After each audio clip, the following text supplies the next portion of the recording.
The president, who had recently spoken of peace, has now praised the revanchists, the people in West, the two political leaders singled out by the GDR as true enemies of peace. And to reinforce his bonds with Berlin and the Berlin people, he announced, "I'm a Berliner, ich bin ein Berliner." He spoke about freedom and the difference between freedom and communism, praised the Berliners for having maintained their vitality, hope, and determination after having been besieged for 18 years. East German media mentioned the JFK speeches in West Berlin only briefly, thereby admitting in the backhanded manner that East Berliners had listened to them. One of the few comments on his speech at the Berlin City Hall came from an East German domestic news service, which released an announcement saying, "The president made some remark deploring the partition of Germany. He is, after all, the president of the country which is largely responsible for Germany being divided. What's the point of Mr. Kennedy's deploring the existence of the wall, the GDR state frontier? He should instead have deplored the policy of imperialism, both the West German and U.S. variety, which made it necessary for this protective wall to be built." Another East German commentator told listeners that the crowd greeting JFK and his demonstrations reminded us of the worst times in German history, equating the jubilant reception to a Nazi party rally. He termed JFK's speeches warlike tirades, and another announcer called them a blitz visit. Now, reactions of ordinary East Berliners and East Germans to the visit are more difficult to gauge. To be sure, they were well informed about the visit to West German media. It's reported that as the motorcade proceeded through Berlin, it came close to the wall on 7 occasions, and they stopped to get a better view at the Brandenburg Gate, like that, with the banners blocking it. At Checkpoint Charlie, it was reported that the People's Police could be seen holding back more than 2,000 Berliners, East Berliners, far from the border, well past the recently imposed 100-yard demarcation. According to a news report, West German news report, several hundred individuals assembled at Checkpoint Charlie, and, quote, "a few right under the nose of the fofos," the East German police waved cautiously. A streetcar stopped as a motorcade proceeded, and even the crew waved to them. Now, reports prepared by the GDR officials insisted that the interest in the East was negligible.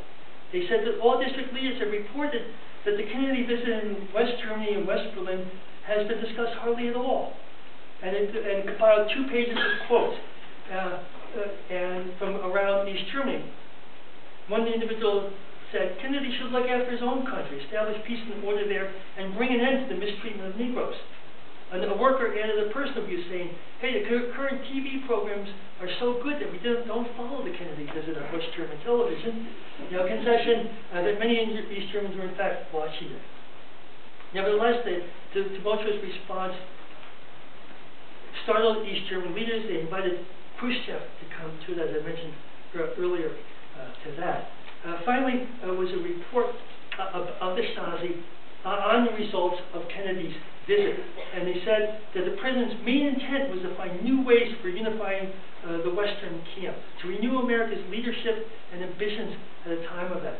Now, the Stasi concluded that he nevertheless provided psychological and ideological support for Bonds and West Berlin's ultras. Provocations increased, including the release a few days later of several thousand balloons with inflammatory pamphlets directed against Walter Ulbricht. JFK was clearly delighted with the impact his presence and his speeches had on Berliners. More than between 300,000 and 400,000 heard his speech at the Berlin City Hall. A handful of East Berliners showed and demonstrated their enthusiasm for him. Over the next few months, JFK had little to say about Berlin, and the East Germans continued their battle against the revanchists. The news from Dallas on November the 22nd, 1963, that President Kennedy had been assassinated, deeply affected Berliners in both zones. Mayor Willy Brandt went on the radio in the evening and announced that theaters halted their presentations in the middle of a production. Tens of thousands of people assembled spontaneously. In the East, Walter Ulbricht said, "We received the news of the treacherous assassination with sadness and deep indignation." The East German media echoed these thoughts. "The world grieves with the American people," wrote a columnist in the East German newspaper.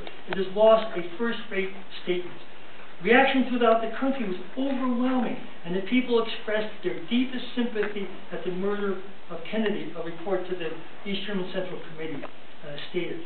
While expressing the deep sympathy of the German leaders, the Central Committee blamed the shooting on right-wing extremists in the American South, in Texas, in what it called a center of racial terror and repression of Negroes.